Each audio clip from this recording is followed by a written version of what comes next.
Okay, I'm Edwin Rutsch, and this is Dialogues on How to Build Cultures of Empathy. And I'm here with the co-interviewer, Marta Neto. Would you like to say a few words about yourself, Marta? Yeah, sure. So I'm Marta. I'm from Portugal, but I'm based in Cork in Ireland, and I'm involved with Extinction Rebellion and environmental activism, and also with building a culture of empathy.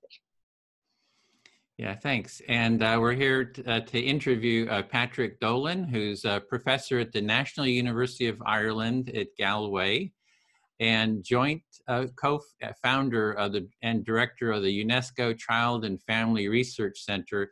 And you're working on the social empathy education, and you have a pilot program called Activating Social Empathy. And there's also, that's the, I guess, the student version of it. And then there's a teacher's manual for it as well. So is there more by way of introduction, Patrick, you'd like to say? Yeah, well, I mean, we'll probably get into it a bit later on, but we also have modules that we've developed for community-based youth work programs. So it's not just in non-formal settings, because not all young people are in school. And in fact, there's a lot of evidence that young people who may need to experience more empathy in their lives may not be in schools. So we have a community program as well that we run with a national youth worker organization here called Feroige, which is an Irish word. Feroige means empowering youth in English. So we have a community-based program as well. And I suppose the other thing to say is part of introduction that we've been building this up really with a very strong body of research and evidence over the last 7 years. How did you get started with empathy? I mean, personally. Oh gosh, that's a really good question. Personally, I think it's been always in my head. But from childhood, actually. So without getting too autobiographical, I'm the youngest of 11, which is not unusual in Ireland. Well, it's unusual now, but when I was a kid, it wasn't unusual. And my father died in an accident very tragically. With my brother was his apprentice. My father was a carpenter. Mm-hmm. So my mother was left with basically a very large family to manage. And I always remember growing up the difference between sympathy, which is, I'm very sorry for you, which I got a lot of that, and empathy, which was about people who really understood or wished to understand. So at a personal level, I think growing up, I'm from Dublin City originally. I think growing up, it's always been in the ether. But ironically, in my career, in my work, I did youth work and I did child protection work and things like that before I became a boring academic. And I think actually my interest in empathy came from three very interesting factors. One is I did a lot of research on mental health and youth and social support and on resilience.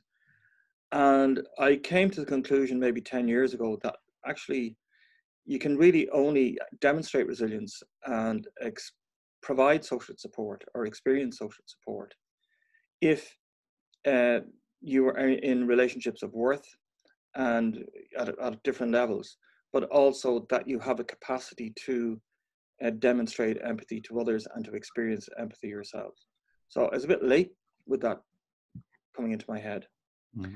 And the second factor that was really keen in my interest in empathy came from the fact that we, as a research center, and I work with the UNICEF and UNESCO and the UN, we were commissioned to do a piece of research on young carers. That's young people who are physically caring for a family member with a disability.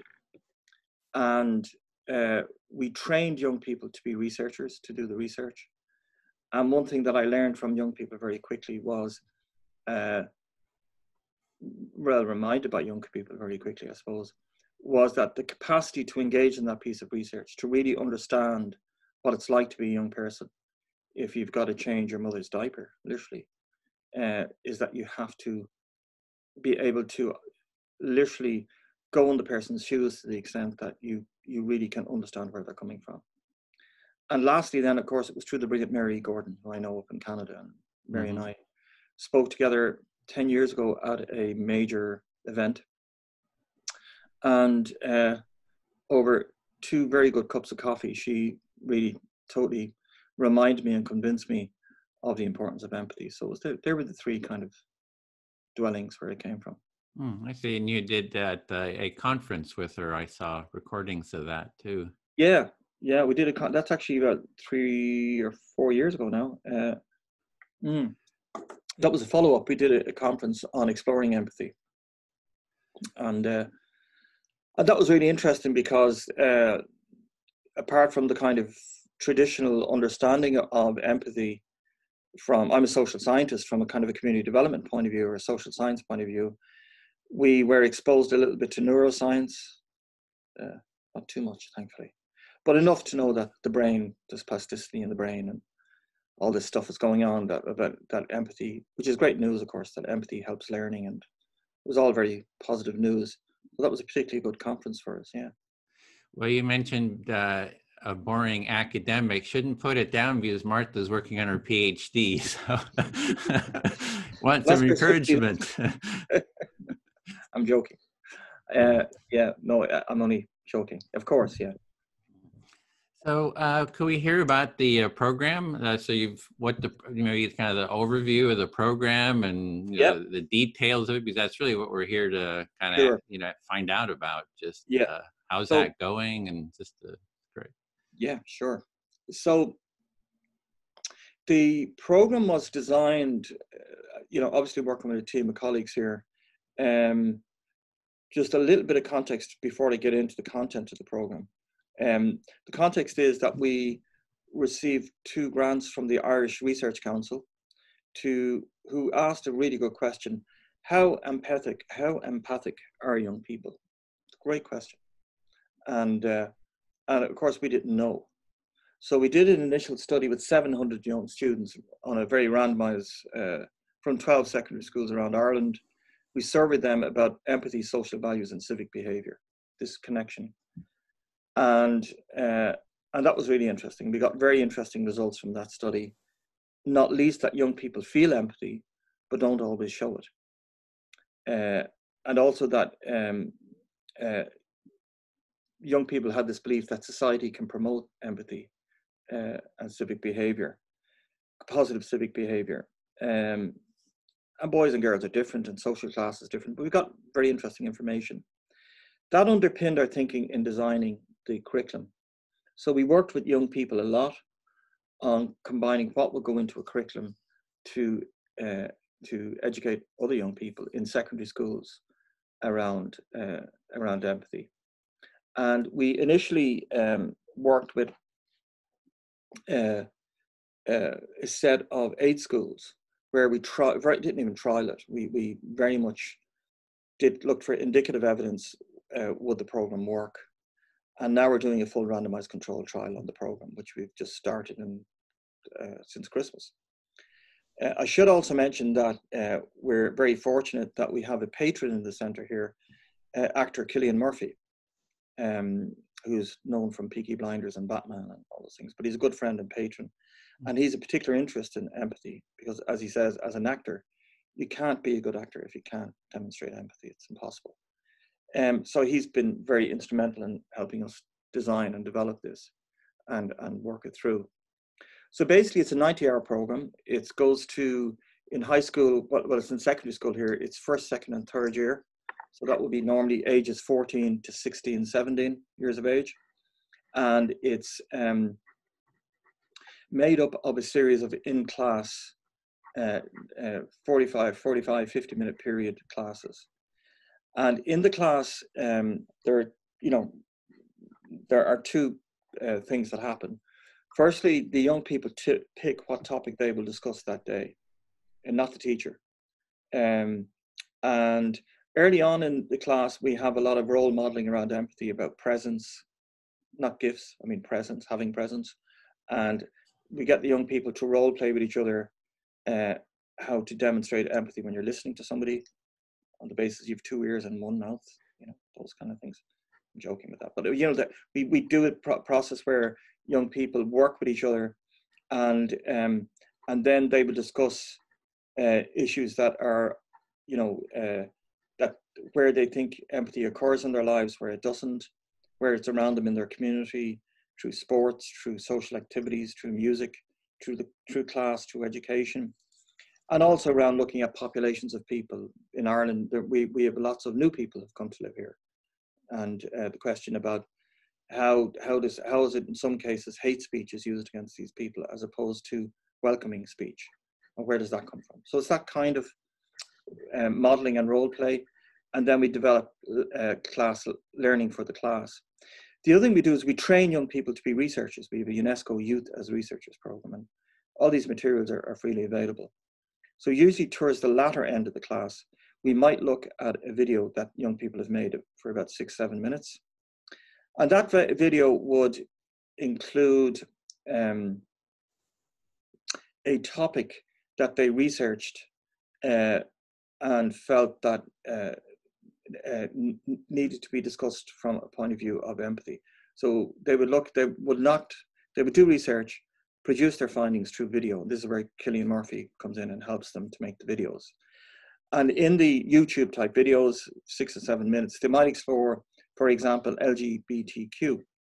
What is racial, or what does homophobic bullying look like, and how can you demonstrate empathy towards somebody? You know, what's your understanding around that? Or, as I said, it might be around somebody who's from Syria and living in Ireland, or it could be around being homeless or poor or having a mental health issue. Whatever young people, we have different themes that we use, that young people select which theme. It's not led by the teacher, just to be clear, it's peer-led learning. That's a key part. Now the teacher facilitates it, and we have some support to teachers on the teacher's manual on how they do it.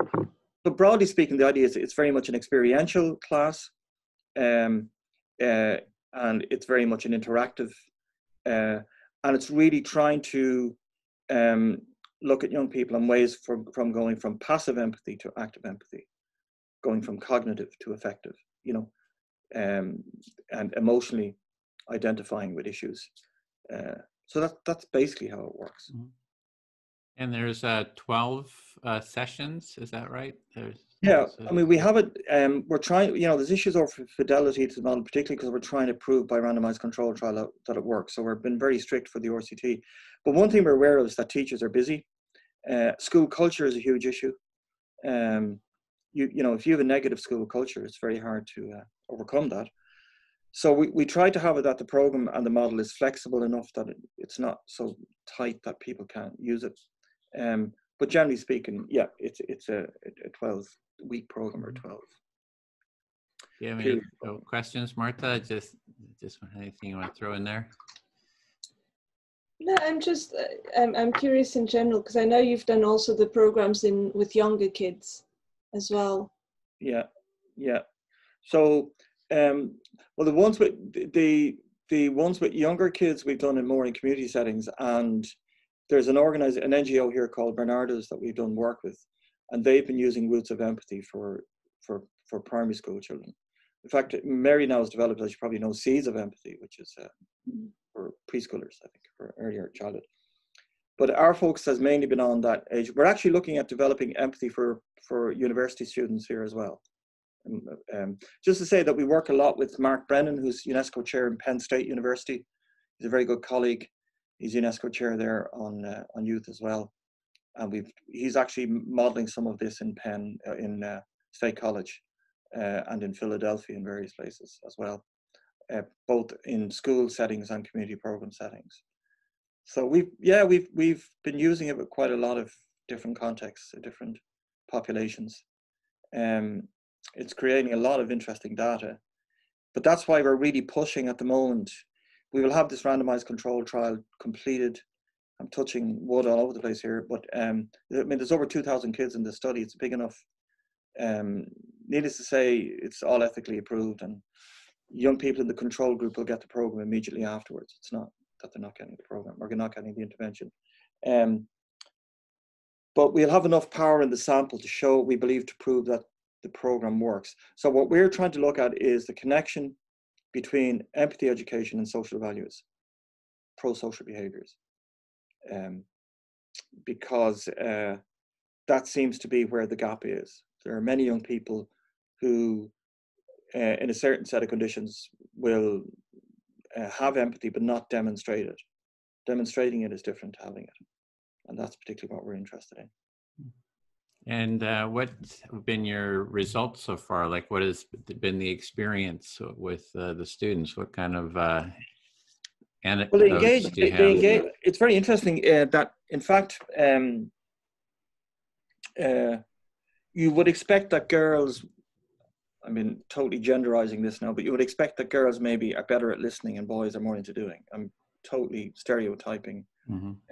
you know, with all that caveat. But in fact, boys, two things that come out, which I thought was very interesting. One is that boys do very strongly do have empathy and can empathize and are empathetic.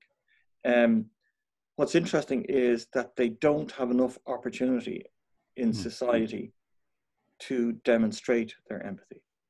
So that's very interesting.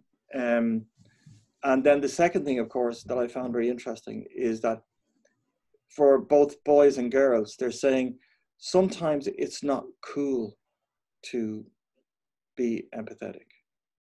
And we need to find ways to make that more cool. Mm-hmm. Very interesting. I just as an aside here, Fred Rogers epitomizes empathy to me, just totally. We never heard of Fred Rogers in Ireland. We heard of Sesame Street, but we never heard of Fred Rogers. So on Netflix, the Won't You Be My Neighbor video, I know Tom Hanks has made a movie, I think, about him. Mm-hmm, right. Tom Hanks. Mm-hmm. But it's very interesting. Young people have totally engaged, you know, from anecdotally, are totally engaged with that documentary on Fred Rogers, which was really about empathy for preschoolers. All that was fantastic, man. So that feeds into kind of exposure to empathy. And that's so. What's very interesting is we're about to do a research study with young people from Northern Ireland. Northern Ireland is on the brink of going back into violence, unfortunately, with Brexit, with a possible referendum. There's a lot of sensitivities and dangers. I think we're almost afraid to talk about them. But we had a horrific murder of a teenager called Lyra McKee in Derry a couple of months ago. So one of the things we're looking at about, because less than 10% of Catholic and Protestant young people are in integrated education. It's segregated education. So one of the big questions in Northern Ireland around empathy is, can we use empathy as a tool to reduce hate and religious hate in what, as we all know, was a horrific context for very many years and has the risk of going back. And what's interesting is the young people are reaching out for it. I mean, that's one of the main messages. That it's a great message, actually. The problem is adults and politicians.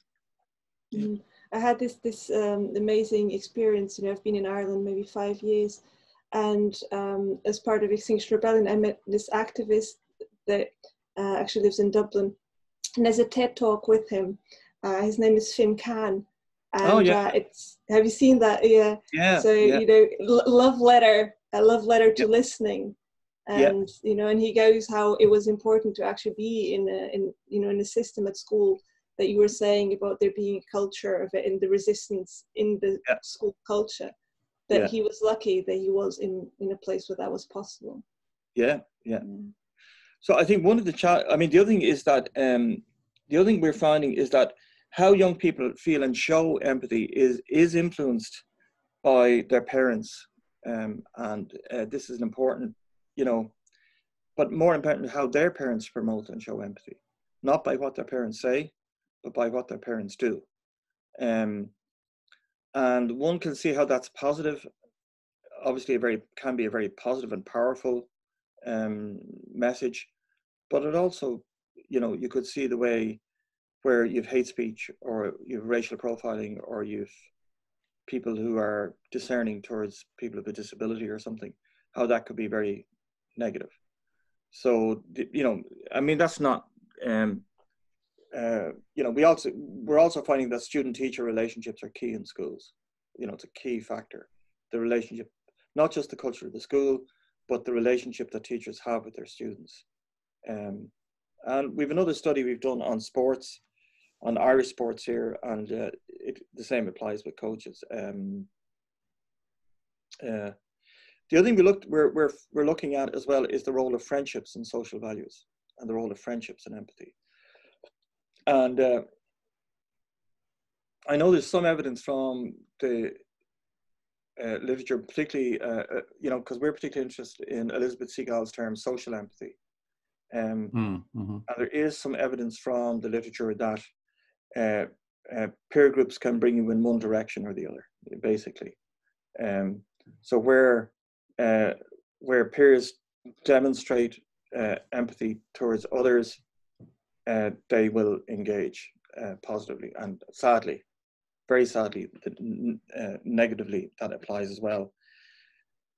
You know, and this raises questions about online behavior and face-to-face behavior. And, you know, would you really say things that people say on emails if you were in front of somebody? All that, which gets back to the whole core of empathy about presence and Andreas Barth's theory around presence and empathy, which I love that stuff. Yeah. Well, it sounds like you're addressing sort of the social norms in a school. Kind of, there's the culture. Can empathy be made cool? Can the culture be made to value empathy? And yeah, because the opposite can happen too. You can that's absolutely shift that true, culture. Yeah, that's so true, Edwin. And I think one of the things we're working on with the schools, although we haven't measured it, is looking at the informal positive side effects of putting a program like of empathy into school. So we're talking about this idea of every school getting an empathy flag, or you know, but sometimes some of that can be a bit corny, you know. So we're not sure about that, you know, from our perspective.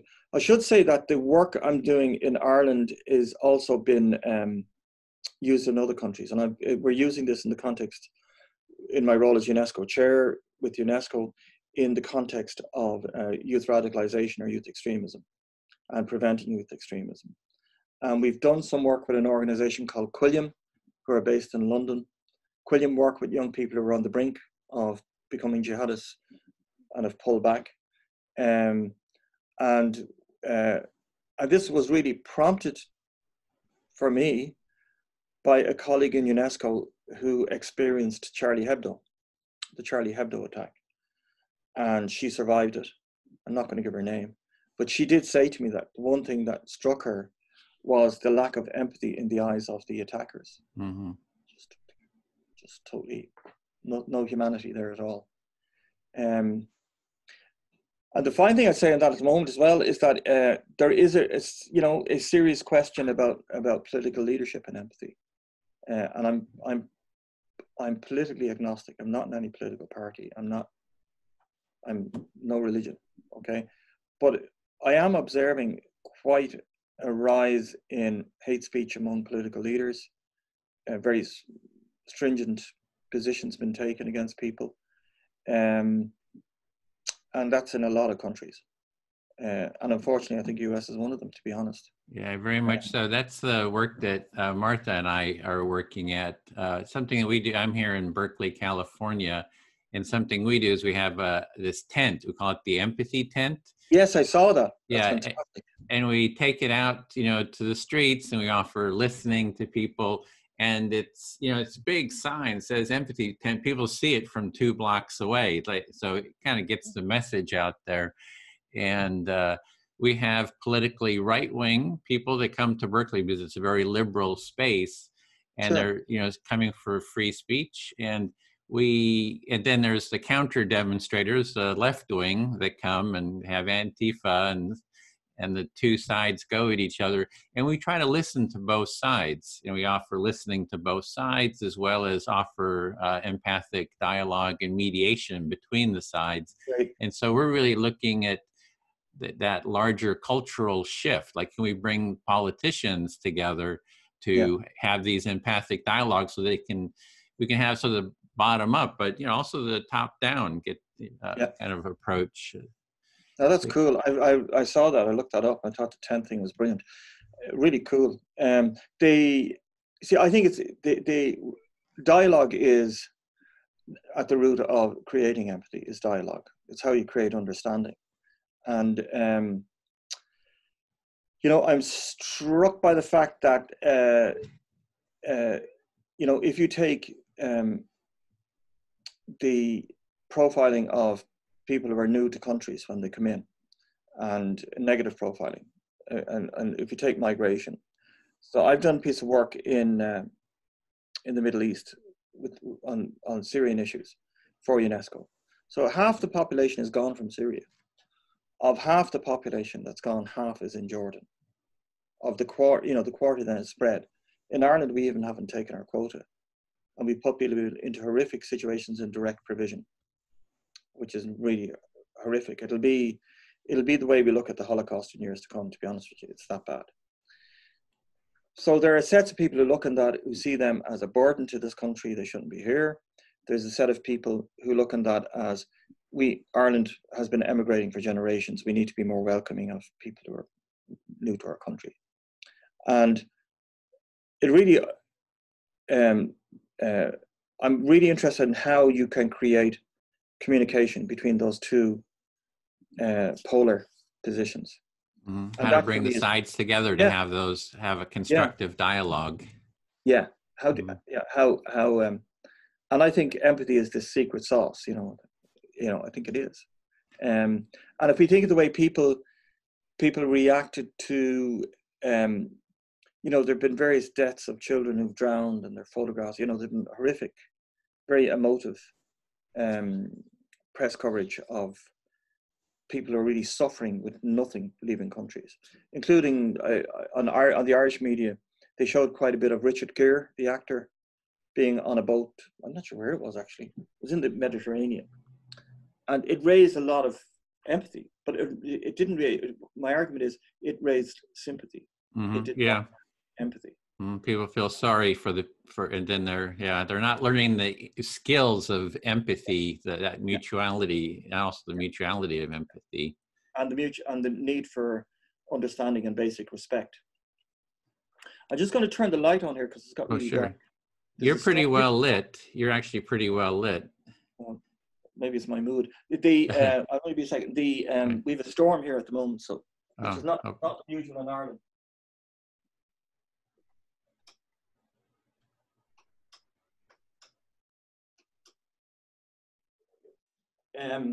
That's better.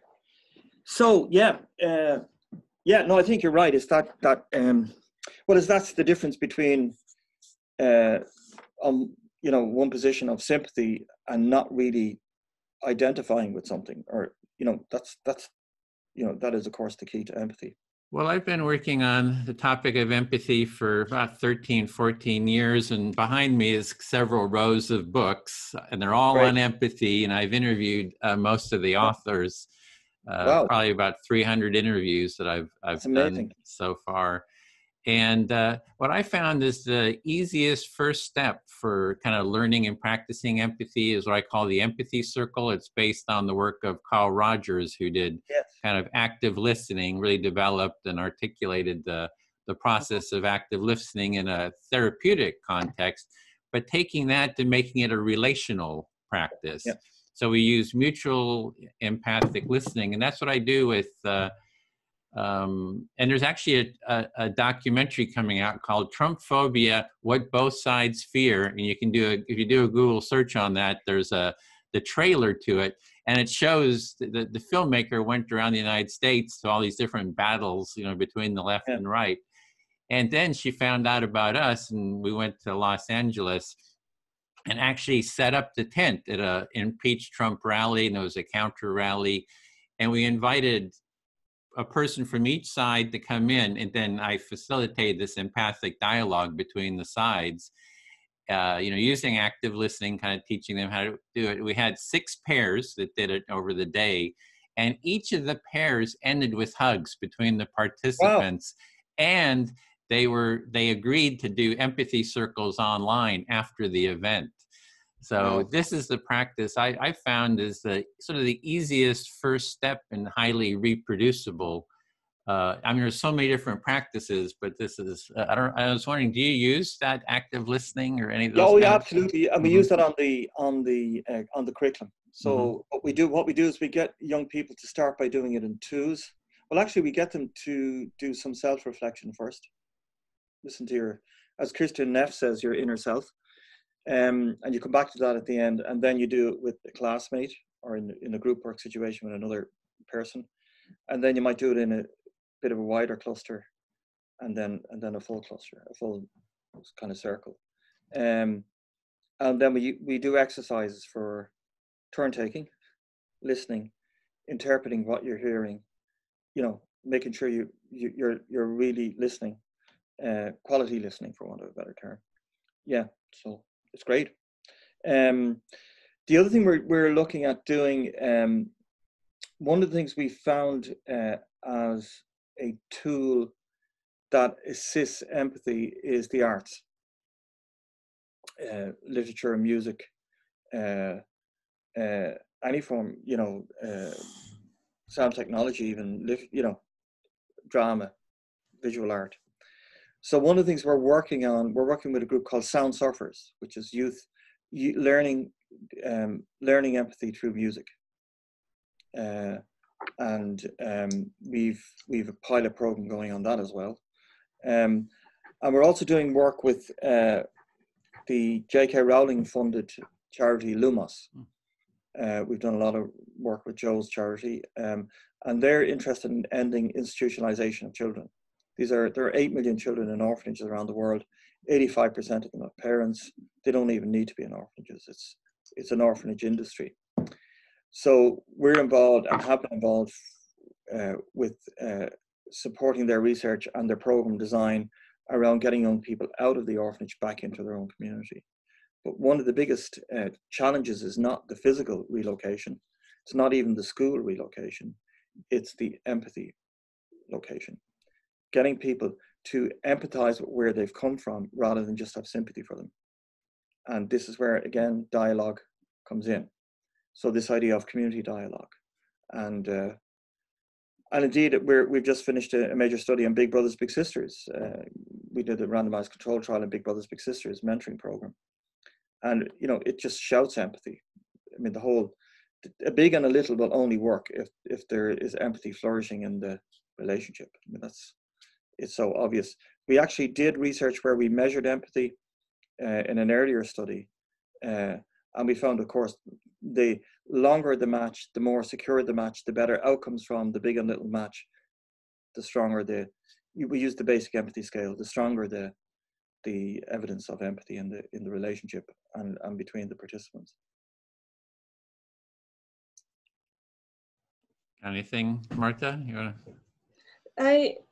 I'm always curious about, how, if you find anything, Patrick, because you've worked with different countries that is specific to Ireland, or that is, I'm curious about that, because Ireland is known as a very friendly country, in general, and one where you feel warmth. At the same time, there's, as you said, Northern Ireland, there's all the history behind that.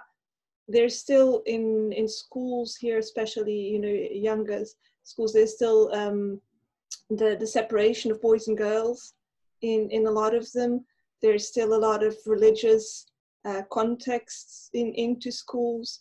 I wonder if there's anything, specific about the particular context in which you're doing your studies. That's a great question. Really great question. I think in the first instance, Ireland is changing very rapidly, and some of that's a good change, not a negative change. Ireland, if you look at it from a social policy and a social legislation point of view, Ireland is crazy. We're the last country in Europe to bring in divorce legislation, but we're the first country in the world to have a public referendum and pass same-sex marriage. That's how crazy social policy is in Ireland. The empathy program we're developing is for all religions and no religions. It's, it doesn't get into any one religion. It's, so equally if you're agnostic, Jewish, Catholic, it doesn't matter.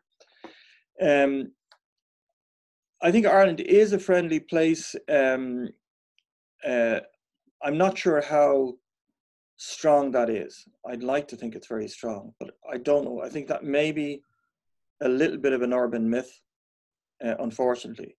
We certainly are good drinkers and good musicians and good talkers. But, we have our own experience we've had very bad experiences of hate speech here. Bullying in schools is a massive problem, huge problem in Ireland, continues to be. And in particular, I think online or cyberbullying is a particularly bad. And now it's bad in other countries. But, you know, when I was a kid in school, if you were being bullied, I had respite when I got home at the weekend because there was no mobile phones in them days. If you're being bullied in Ireland, as in other countries, on a mobile phone, even if you turn your phone off, you may still be being bullied even when you're turned off. So these issues are as real in Ireland as they are in the UK, as they are elsewhere. I think Northern Ireland is a really particular problem. It's a really particular problem. And getting back to Edwin's point of it, and the method of using the tent, it's very interesting that in the peace process in Northern Ireland, it was over the one thing that Catholic and Protestants came together on was the need for better services for people with disability. And actually that was what created empathy and led to the peace, partly led to the peace process.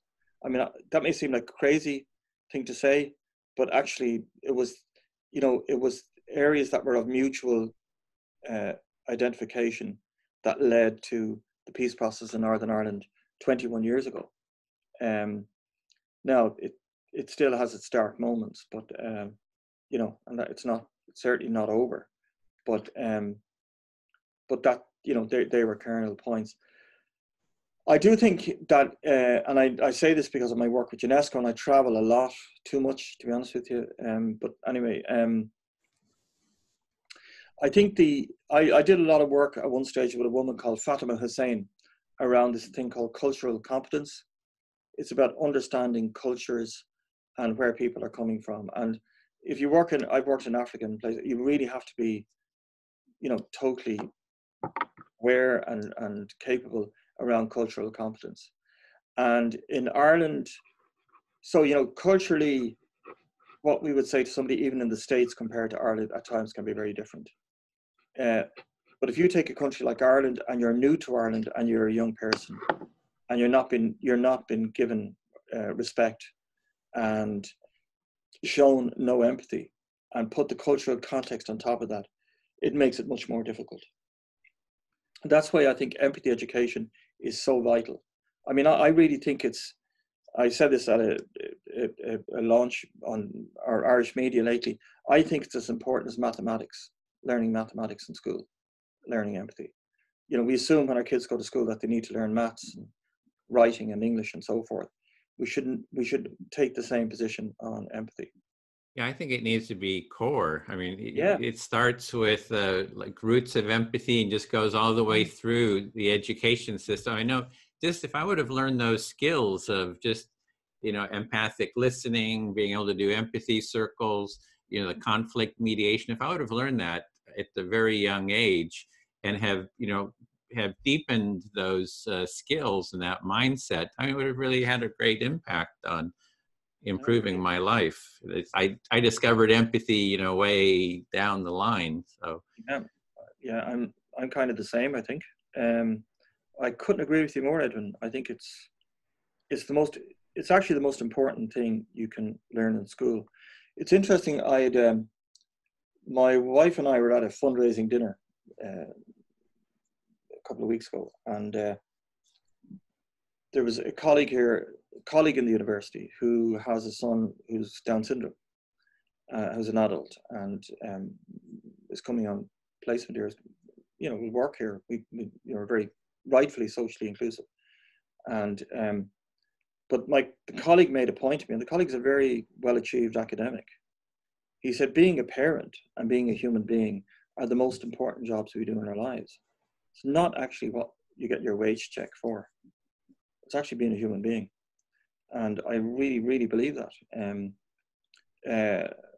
I think I know it sounds very corny, but to be honest with you, I grew up in a household where it was the one kind of main train station depot for my mother, given the difficulties she had, was that she wanted her children to be good people, as opposed, you know, not necessarily you didn't have to be the brightest and the quickest and the first and the, you know, but actually being a good person. And that sounds religious, I know, but it's you know, it's human as well. Well, the empathy in the family, I think, is another really important space. Like in my family, we started doing family empathy circles. So I started mediating conflicts, and the family members said, "Oh, this is pretty good." And we started doing regular family empathy circles to have a space to really use active listening to talk with each other, which kind of created more sort of fair, Yeah. made sure everyone had a space to be heard. And yeah. So, and I think what we're really, I think we're really on the same page in terms of needing to make the empathy a sort of a primary social value and create cultures that where empathy is the norm throughout the whole system. Like right now we have, like in the United States, there's such polarization at the political level, and it's getting deeper and deeper and escalating and escalating. And it does seem to me that the empathy, you know, an empathic way of being and an empathic culture is really the solution to And what that's we're why dealing with. I don't know if you saw that documentary about Fred Rogers, but that's what really fascinated me about it, because in one part of it, they were saying that in the, you know, Won't You Be My Neighbor, that you know, the program he did for many years. In one scene in it, the I think it's the postman is African American, and he invites him in on a hot day to cool down his feet in a bathing tub just to sit talking.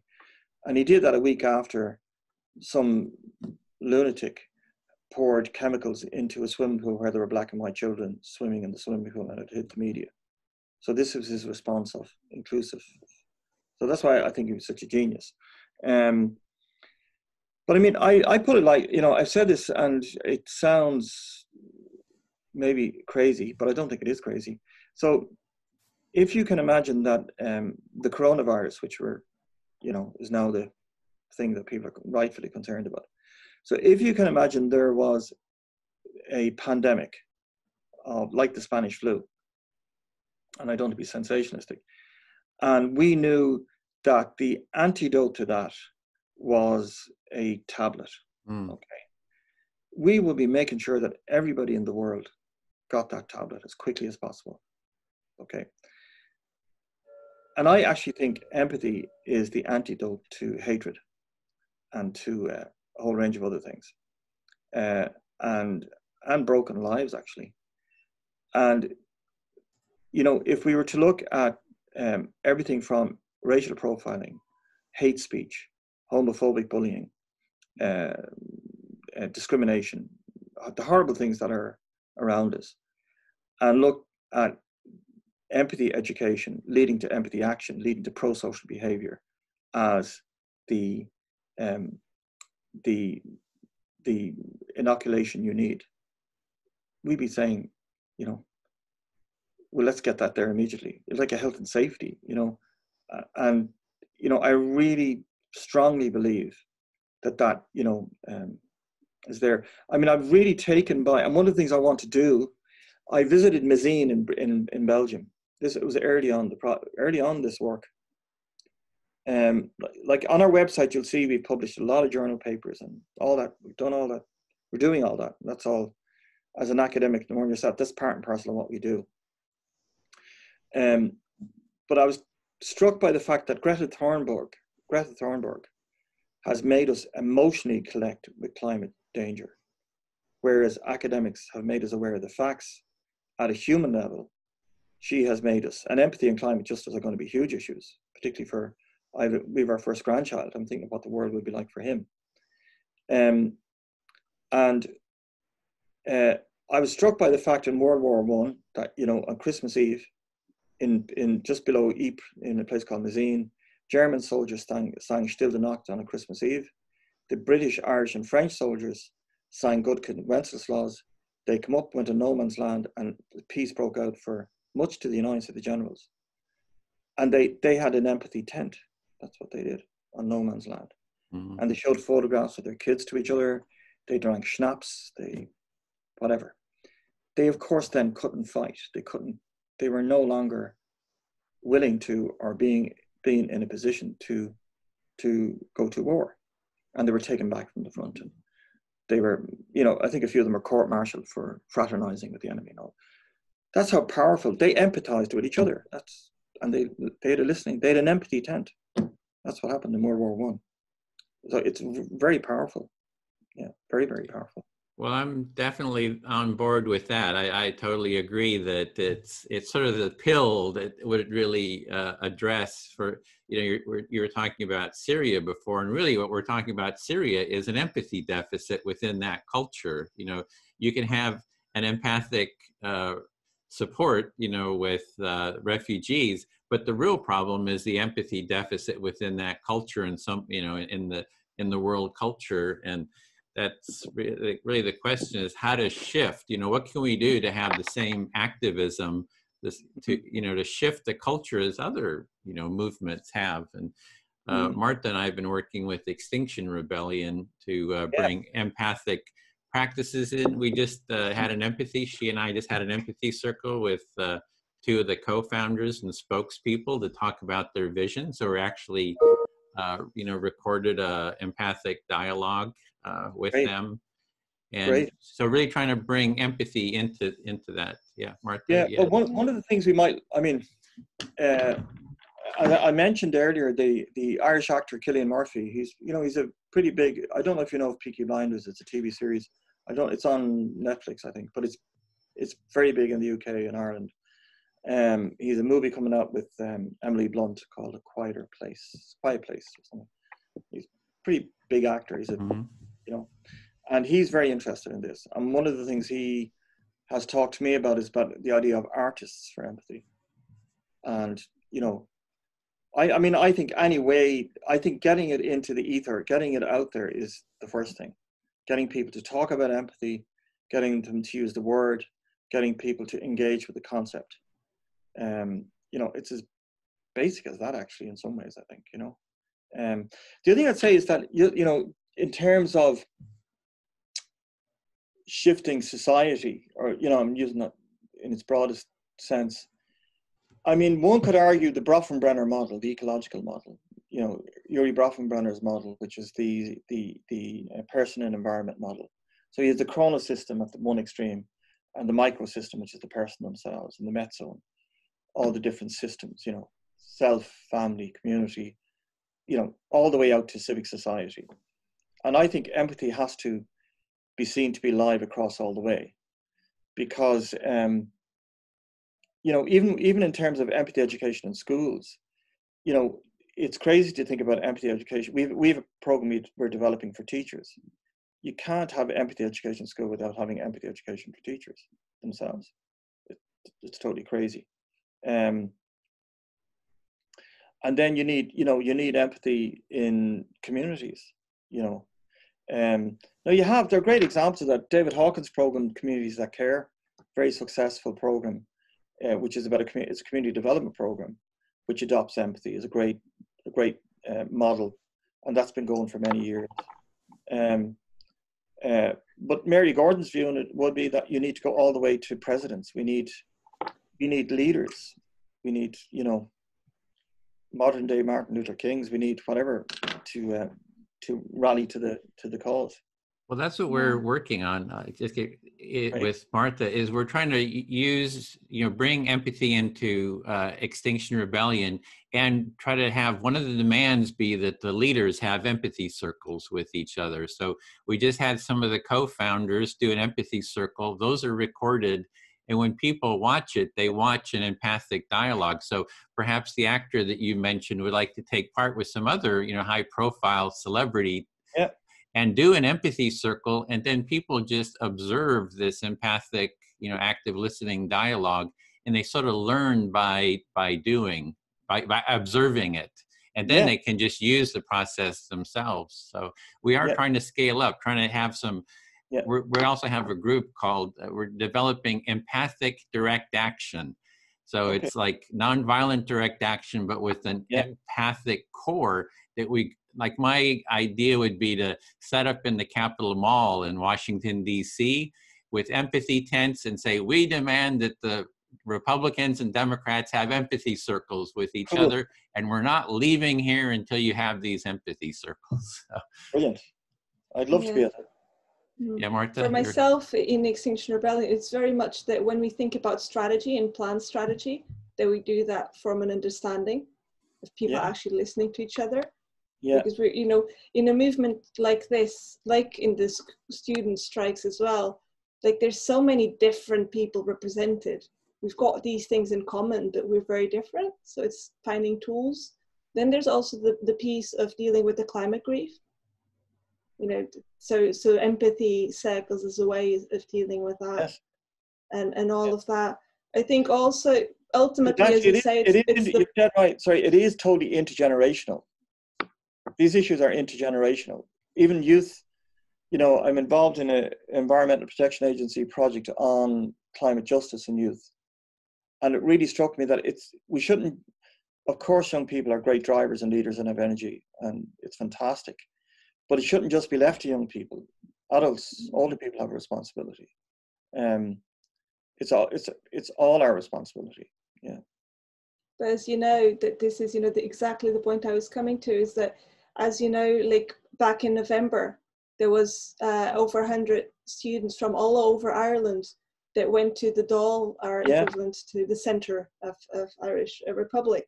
And they, you know, they had debates and they came up with these amazing 10 proposals at the end of the day that were their recommendation for climate action to the government. Yeah. And, you know, they received the physical papers and took a picture for the newspaper, but I don't think the politicians actually empathize with their plea in any meaningful way. And it's just, there's that lack, you know.